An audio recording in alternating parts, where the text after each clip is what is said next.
Let's be honest, we all want more money in our lives. Not for the actual cash itself, but for the opportunities and freedom that having money brings.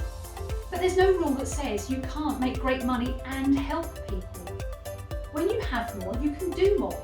You can invest in yourself and your business and make more impact and help more people. There's no rule that says having money makes you a bad or greedy or selfish stuck-up person.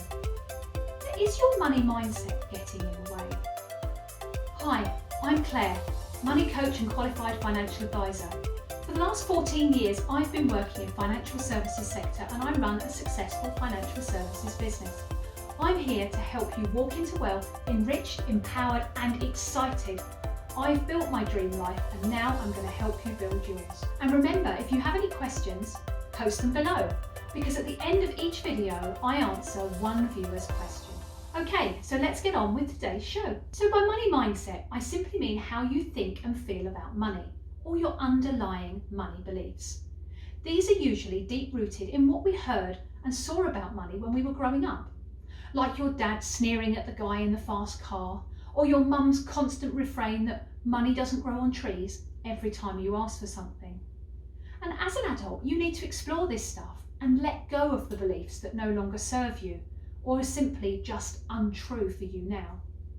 And once you've worked on these, you throw the doors wide open for abundance and prosperity to flow into your life.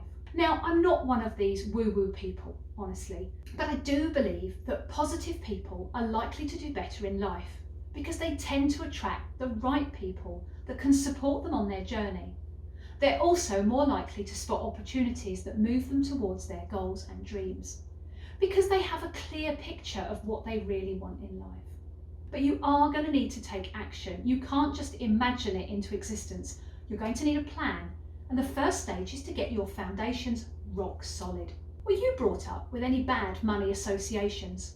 Share in the comments below what those were in your household. Were you even allowed to talk about money?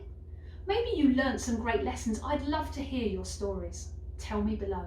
I'm a great believer in having different pots of money for different purposes, but there's no point having a dream fund and squirreling money away each month if you're then forced to dip into it every time your car needs a new exhaust, your fridge gives up the ghost, or your client doesn't pay an invoice on time. You need to get the basics sorted too, because there is nothing that zaps your money mindset faster than having to dip into your savings pot and seeing it crash back down towards zero. So let's look at 3 quick things you could be taking action on while you work on your money mindset, which will complement that mindset work that you're doing. First, know how much money you really need each month. The money mindset work you've started will hopefully mean you are in a place where you feel able to face your finances. This is a critical beginning, but you need some idea of your numbers. How much do you need to pay your bills and essential costs each month? What about the extra stuff? The things that make life fun, meals out, new clothes, holidays. How much do you need for those things? So look back over your statements and create a simple spreadsheet so you can see what you actually spend on a regular basis. Being aware of how much money you need to have and would like to have can be really useful when working out how much income you need to draw out of your business. I'd suggest you take the same amount each month, and I've got another video on that, so that you can budget at home and ensure that all of your bills get paid on time. So that leads us on to number 2, have an emergency fund. It's crucial you build up your emergency fund alongside your dream fund so that you don't feel like you're sacrificing your dream every time something unexpected comes up, which it always will. What I want you to do is create a pot for each and start adding money to both, so that doing this will give you the excitement of building your dream while having that security alongside. Most people like to keep 3 to 6 months bills money in a savings account, so they have an unexpected cost. They have money they can use. It might take a while to build up, but just get started by transferring some money each month at payday into a separate savings account. You'll see it grow over time and it will give you encouragement to keep going. You need to make sure that whatever happens, it covers your what ifs. If you're still with me, I would love it if you could take 2 seconds to subscribe and give this video a thumbs up. It really helps keep me motivated to help bringing you useful content. Okay, let's keep going. Which brings us on to number 3, thinking about the horrible stuff. Now, making money is exciting and so is spending it, but there is some other grown-up stuff you're going to need to think about as well. Working on your money mindset as you are will give you some strength to face up to what you've been putting off for years. What happens if you lose your income or you die? We all will at some point, and you really don't want to leave a paperwork headache for those that you leave behind. You will feel so much better. You'll find a new peacefulness knowing that you have cared for your loved ones by not leaving all these things undone.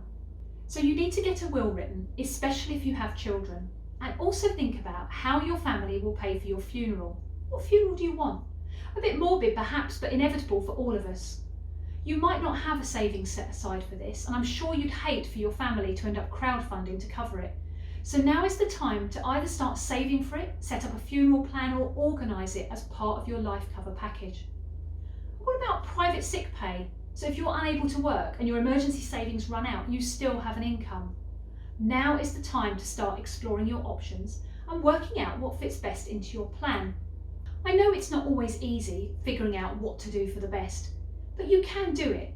And addressing these important money matters as you are working on your mindset is a great combination. So start to make those plans, and remember, it's all about getting started. So just take the first step. Time for Ask Claire. Today's question comes from Maria. Should I have a vision board that includes my personal goals and my business?